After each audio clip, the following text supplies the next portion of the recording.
with the COVID at the moment, and, you know, SME businesses always in shopping centres want to be close to a Woolworths or a Coles foot traffic. Foot traffic gives you an opportunity to be able to sell something. You've got a nice sign up, you've got the right attitude, you've got the right enthusiasm, you can drag people in your door.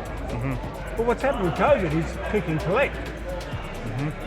There's only 45-50% of the people that are going into a supermarket today that used to go into a supermarket.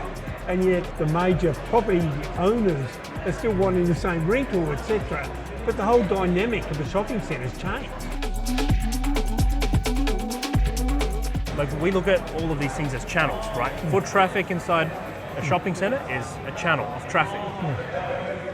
If you go online, you market yourself online, you use a search engine, social media, these are all channels. So what's going to happen is channels will always change. And the way people behave in channels will always change. That's a given.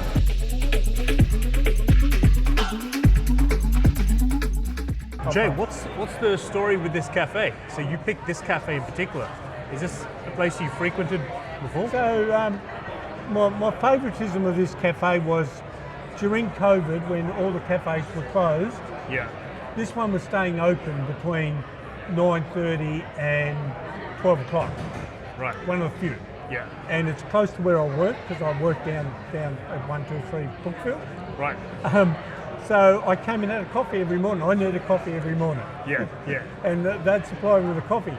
And they probably only had 4 or 5 customers a day they were serving. So every Friday I'd give the staff a $50 tip. And they said, well, the tip's not worth anything to us at the moment because no pub's open or anything because they used to like to go and have a drink. Yeah. I said, we'll save the $50 notes each week, and then when it finally does open again, you'll be able to. And they're lovely people. Yeah. They're full of enthusiasm. They make a good coffee. Yeah. You've had quite an illustrious career by the sounds of it over a 40-year period. Yeah, right? 43 years in banking. Yeah. And when we've spoken, what I gathered from our conversation was that you went through a lot of the cycles, obviously, economic cycles for one, being 43 years, but it sounds like you saw a lot of business cycles in that time, business moving through different stages. Yeah. Can you, if you go back to the 80s, I think it was, Harvard actually, someone at Harvard did a study about the stages of growth that a business goes through. And they talk about, particularly in the small business space, they talk about the different pressures and strains on the business owner and the company and its resources as it evolves through 5 or 6 stages and a few sub-stages. What are the things that you most commonly saw as being either pinch points or pain points or challenges that people dealt with as they scaled through different stages? Because I read a study by, I think it's the ABS or one of the bodies under the ABS, that highlighted that 93% of businesses, small businesses in Australia, can't pull more than 2 million in revenue or don't do more than 2 million in revenue. They're relatively small micro businesses. So I always like hearing like someone from a different background, and what's the experience been there? Yeah. So the most recent one I think about, and I'm working with a business at the moment, COVID's brought on. Yep. So with COVID coming in, we can talk about deregulation and the deregulation in the banking market and what that meant, which freed up money for businesses to be able to. So that was the 80s, 82, and was the freeing up of the market, basically where it became easy for clients to be able to borrow to do something. Because if you don't have the money, it's hard to expand. It's hard. Much slower. So and it broadens the market by having ready cash, because everyone can join the market. It's not the select few that have either been lucky with family, lucky with something, have got assets behind them, either they've earned themselves or have been gifted to them, that gets them their first start. Now anyone can go and get their first start. So that was the interesting bit. But with the COVID at the moment, SME businesses always in shopping centres want to be close to a Woolworths or a Coles foot traffic. Foot traffic gives you an opportunity to be able to sell something. You've got a nice sign up, you've got the right attitude, you've got the right enthusiasm, you can drag people in your door. But what's happened with COVID is click and collect. There's only 45, 50% of the people that are going into a supermarket today that used to go into a supermarket, and yet the major property owners are still wanting the same rental, etc. But the whole dynamic of a shopping centre has changed. Yeah. And changed completely. Yeah. And I'm not sure that it's ever going to go back to that foot traffic, because by necessity, the people, the majority of people that were going into shops because they didn't want to use technology, they didn't trust it, etc., have to, because of the circumstances, start to use technology. Yeah. So there's a huge momentum shift at the moment around, well, what is the next thing for a SME business? Yeah. And so how does a SME business compete? And they have to go online. Yeah. And they have to start thinking about, well, how am I going to, what's my website going to look like? How am I going to sell?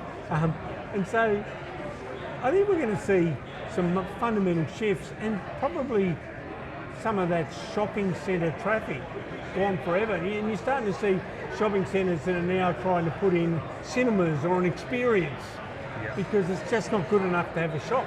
Yeah. Because you've got to have something now to attract the foot traffic back in, because if you don't get the foot traffic back in, the rentals die off, and it's a big problem for the leader.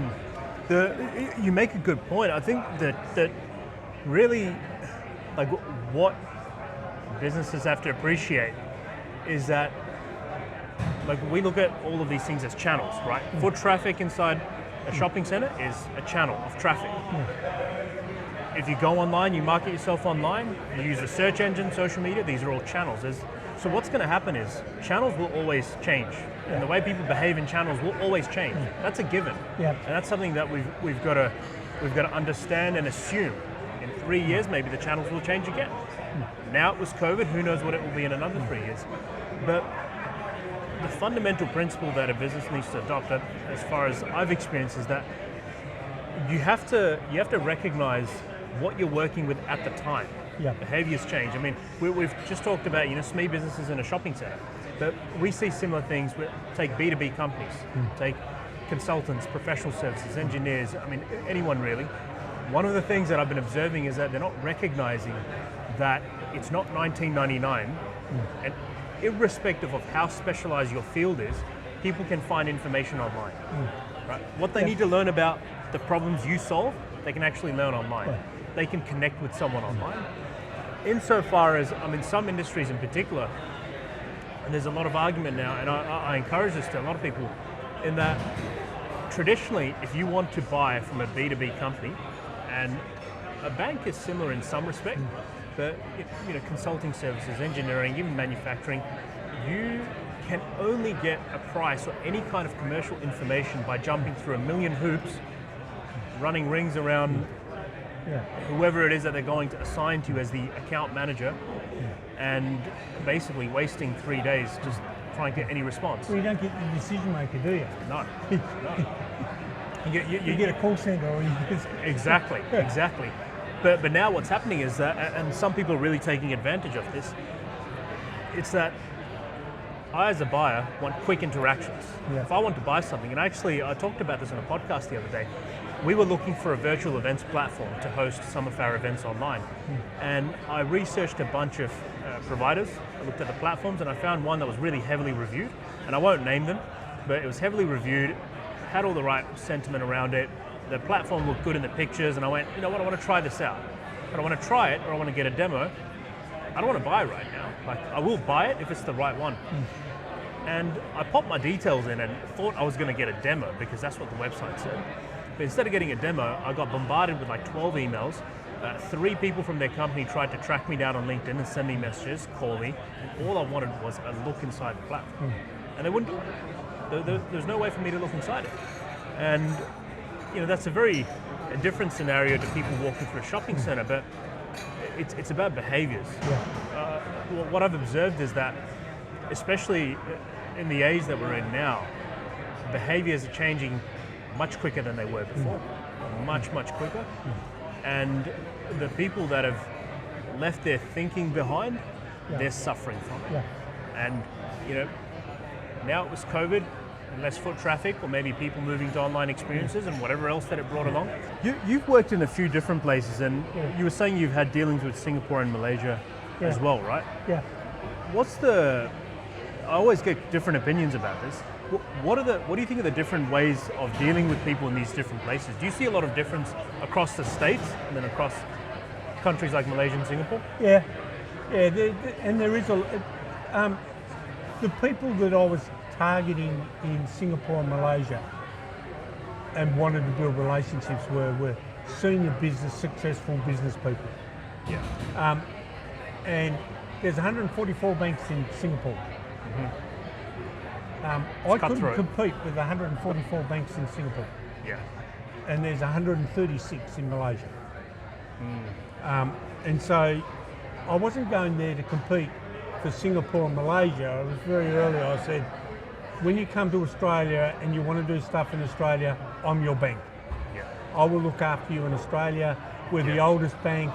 You had the red W, which is important culture. Reds are lucky in that colour. Yeah. The oldest is respected. Yeah. You know, so you get these ticks. Right. But then you've got to find an angle to be able to get to know. So you've got to firstly cement a relationship with one or two people that others respect and admire, because it speeds the process up later. Yeah. But I was fortunate. I planned well. Bit of both. Yeah. We started a relationship with a person that was high up in Deutsche Bank that was retired. But he knew me and I respected him, and he gave me a couple of people that I should talk to and introduced me to them. Yeah. And it was a slow burn, but you had to build the relationship. They had to have confidence in you. They had to know that they trusted you, because one of the things I find the most challenging with doing business in Singapore and Malaysia, you never get the full story up front. Yeah. You'll get snippets and you get pieces, and it's like putting together a jigsaw puzzle. Yep. And so you've just got to keep chipping away. Yeah. So you've got to remember what the last conversation was all about, Yep. what information you gathered, and then the next time just turn the conversation a little bit more. And one of my biggest breakthroughs in Singapore so I built a relationship with a guy that owns 80% of the cranes in the world. Right. 80% of the cranes in the world is owned by this guy out of Singapore. You know, I can't say his name for privacy issues. You can look it up. But I could guess it. Guess it. Anyway, and I did not know that. And we went out for dinner, and he wanted to meet my wife. And so I introduced my wife. I took my wife up with me, and we introduced to a few families. And they tell me that once they want to start knowing your family, you're a long way into the relationship, and it's positive steps and whatever else. Yep. So, and my wife's sitting next to him at dinner, and they're having a lovely conversation. And Robin said, "So, what's the thing you're the most proud of?" Just like that. And he says, "Oh, it's my crane business." And then Robin said, "Your crane business? Yeah, nearly all the cranes in China, owned by me. Cranes in the Middle East, owned by me. Cranes in Sydney, owned by me." He said, "I'm big in cranes." Yeah. And we get home that night, and Robin said, "Oh, he never told me all about his cranes and how." I said, "I didn't know." So how did the relationship start? So the relationship started with an introduction. Yep. But you didn't meet him because of the crane business. You just met him for the sake of meeting him. We met on the basis that I was coming out from Australia, well regarded. You know, they did a good sounding out for me. They sold Jade. So they sold me, Yeah. and then your first 5 minutes are magic, because, and I can tell you a funny story about where if you don't plan well, your first 5 minutes could be an absolute disaster. One of the biggest companies out of China, which technically is owned by the government, was investing in West Australia, and they had lots of money in our bank. So when I went up to Singapore, I organised a board meeting with the Asia Pacific CEO, and at his boardroom. You know, where you're banking WA, you know, we had never met, you know, I'd like to. And so we go in for the meeting, and he goes, "I speak very poor English, the meeting's going to be in Mandarin." and thankfully the person I had with me spoke Mandarin. And there was no Google the Translate. conversation went, or they were the conversation for about 30 minutes, and 30 minutes was supposed to be the time of the meeting. The meeting went an hour and a half, because after 30 minutes he stopped it. He said, got to tell you, Cambridge educated, I speak perfect English, and now we'll have the conversation in English. And the conversation went for another hour. Yeah. So most of the other conversation, I was nodding my head, or Joshua, who was with me, was telling me what he's asking and what's going on. So it was a conversation I was a party to, but distant from, suddenly involved in it. And I realised straight away then that if I hadn't respected their language, because I just assumed everyone in Singapore speaks English. Yeah. So we're going to Singapore, it's going to be English, Yeah. no dramas at all, but I always bring one of my team with me that's got, because they can relate to growing up in China and all the rest. So you can get a personal level with them that you can't get if it's me talking to them. And I've grown up in Australia, they've grown up in China, they've lived in Hong Kong, I've never lived in Hong Kong. So at least you can get some connectivity going. So we're always keen to have the professional and work on the personal to be able to build a relationship. It's a great point. I mean, any kind of like sales, business or marketing relationships, one of the biggest things that you preach is empathy. Yeah. You know, don't make it all about you. Think about who's on the other side. And that's a fundamental principle that really, I mean, it's not even a matter of whether you're doing business in Singapore, Malaysia, or any other country for that matter, even locally. If you don't empathize with the person on the other side, you will only get so far. Yeah. In our line of work, so from a marketing standpoint, tactically speaking, when we develop campaigns for people, or we look at strategies that are already running, it's interesting. A totally different application of the same principle. The biggest win that we generate is by empathizing with the person on the other side, recognizing who they are, and then matching the stuff we say in the campaigns to them. Yeah. That's it. And it's pretty simple, but geez, it works. And I got in trouble at an Austrac conference once because we were there and they were framing up what Asia was for Australian business, etc. And this great opportunity, we've got to plug it, we've got to target it, and everything was about what Asia could do for them. I said, we've got to stop. You've got to stop thinking like this. Yeah. Because we will never be part of Asia when we're telling Asia what's good for them and how to do it and why they need to be working with us. You've got to turn it around to why would they want to work? Why would they want to work with us? What are we going to offer them rather than what we can get out of them? It's got to be, and you've got to be able to build a relationship that they're going to win. They've got to win too. They've got to feel like they're winning. It can't be someone flying into town, telling them what to do, telling them how to improve their operations, and then fly out again. Because they'll be courteous, they'll be polite, they'll never do business with you.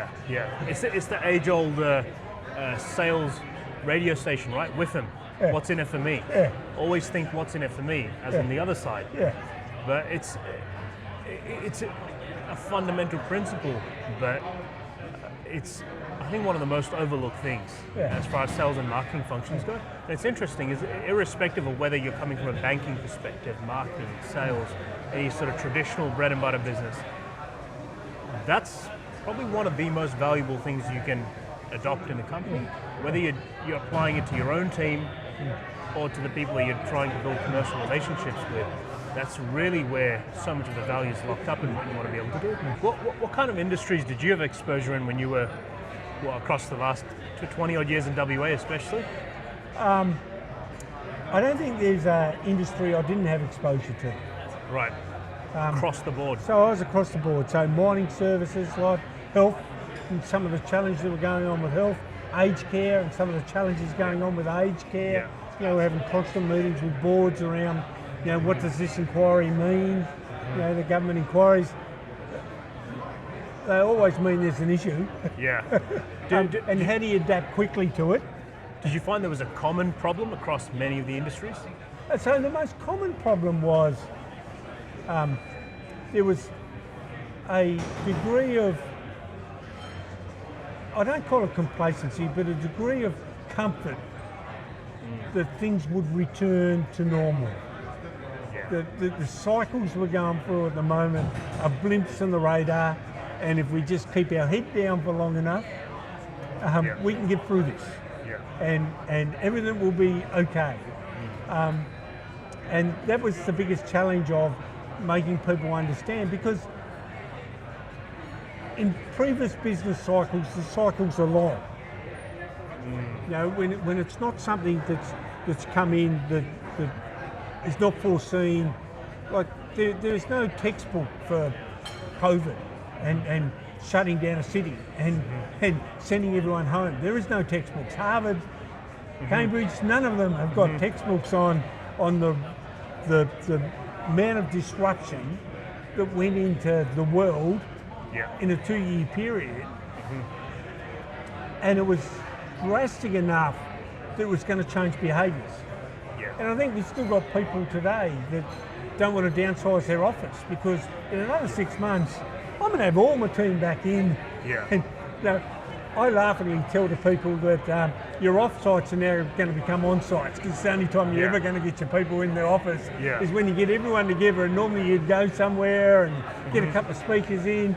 Now you're going to go to somewhere new and exciting, and it's called your office and your boardroom.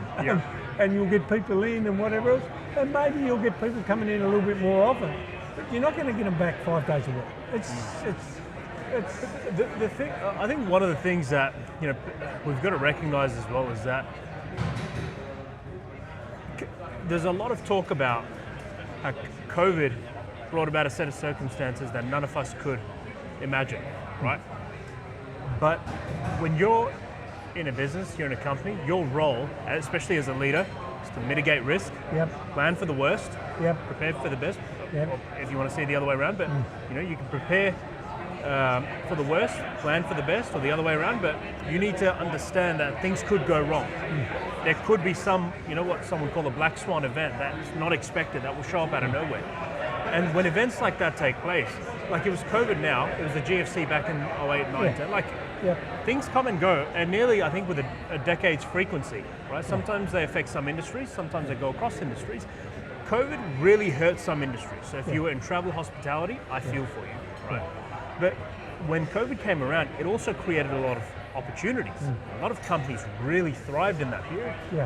And if you had sound fundamentals, if your risk was mitigated, if you had a presence, attention in the market, if your offering was tight, if your operational model was strong, if all the things you should be doing anyways as a company, if that was strong, you not only skate through, but many companies in many industries profited heavily from that period of time, right? One of the big things I've come across over the years is particularly the SME owner that thinks that if I get too big, my problems will just increase, right? And more people means more problems.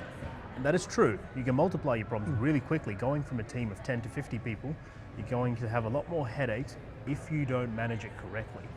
Right? One of the exercises I like to do in my own companies and with people that I work with is develop an org chart that is future minded. So what does the org chart look like at this revenue or this size or this level of business? What does it look like at this level of business? And then in that org chart, what management and leadership layers do I need? What administration layers do I need? A fair assumption of what will be required. It can change any time, and it can change with what you're offering and how you're offering and who you're offering it to. But you've got a fair understanding, right? Where people fall down, in my experience, is when they've gone out and they've invested a bunch in marketing or sales or whatever they need to do to win the new contracts. The revenue gets written. They think, okay, well, to service this contract, I need 3 more engineers. They forget that 3 more engineers means someone needs to manage the 3 engineers. And then it's either I'm doing 100 hours or I've built enough into the contract to hire the manager as well as the engineer. And it's as simple as that. It's about planning the business with the right expectation of what that is to come in the future. And every business leader should be, with their org chart, doing their skills audit. So does my team have the skills to step up? Which one of my team can step up? Because with the engineers, do you make one the senior engineer and pay him extra salary, and he's then got some engineers reporting to him. Yeah. There's plenty of ways. And does that mean that that person that is demonstrating the leadership ability, you're actually recognising them and you're giving them the opportunity to do that? Because if that remains dormant, and they'll go elsewhere to be a leader if they can't be a leader within your organisation. I think one of the greatest traits of all leaders is to develop a replacement and to have the best team around you. The greatest advice I'll give everyone: if you've got the opportunity, recruit good people. Yeah. And and not just recruit, promote good people, and put the investment into your team. Because the one thing I've always tried to do, my worst case scenario where I didn't think I had the right skill levels, would be a 50-50 mix. 50% external, 50% internal. Once you get over that 70% or 60%, your people that have got ambition suddenly feel like they've been, there's a ceiling there. Yeah. And so you've got to balance that up. But you've got to balance it up every year by having the conversation around, what do you want to be doing with your life? Where do you want to go? What's the next step? What can I do for you? Yeah. What can I do for you? Yeah. And I want to help you to take your next step. Yeah. Yeah. We're in this together. Yeah. Yeah. And in that way, you get their buy-in, and you also get more discretionary effort from it. Because if they need to chip in because suddenly someone's sick and we've got a project we need to finish, if they think boss cares about me, I've got a great future in this company, roll my sleeves up. I'm ready to go. It's very powerful advice. It's very there's simple advice, but extremely powerful advice. I've really enjoyed today's conversation, by the way. To close out, I'd like to ask you if there were 3 pieces of advice you would give to any business in any type of industry to ensure that these people build sustainable businesses, what would they be? Communicate. Ability to communicate internally and externally. So you can't be an introvert. You don't have to be an extrovert, but you've got to be able to communicate. You've got to be able to tell your story. Leadership is storytelling, backed by facts for your credibility. So that then gets to your credibility. And the last part is courage. You've got to have the courage to continue to look for what is the opportunity. What do I need to do to make my business a more successful business tomorrow? And the courage to get out of the survival mindset. Because there's a lot at stake. But if you don't have the courage to adapt and to change, you're on that downward spiral anyway. So courage, communicate, pretty key messages that I'd say. Love it. Love it. Jay, thank you so much for that conversation. That was absolutely awesome. Today I had a great conversation with Jay Watson, who's had an illustrious career in banking for 43 years, right? 43 years going through a lot of different cycles, and I tried not to remind you of your age by referencing my own, but Jay's obviously gone through a lot more experiences than I have and seen many different cycles in WA and in Australia. He's worked with people not only across the country but in Southeast Asia and really, by the sounds of it, many different parts of the globe. So the conversation today was really exciting because we've just gone through as a world quite an interesting period of time, through shake-ups from COVID, through all of the things that have been taking place around the world from an economical perspective. And it's always critical for business leaders to think about how you build sustainable businesses, particularly in times where things are in so much flux. It's even more critical that we pay attention to how we can build not only high growth businesses, but sustainable companies that outlast any single objective or mission. So Jay, I want to thank you for the conversation today, and thank you for bearing all with your experience and being so generous with it. And hopefully we'll have another conversation soon enough and get to build on this. No worries. Look forward to it. Thank you. Appreciate it. Thanks, Jay.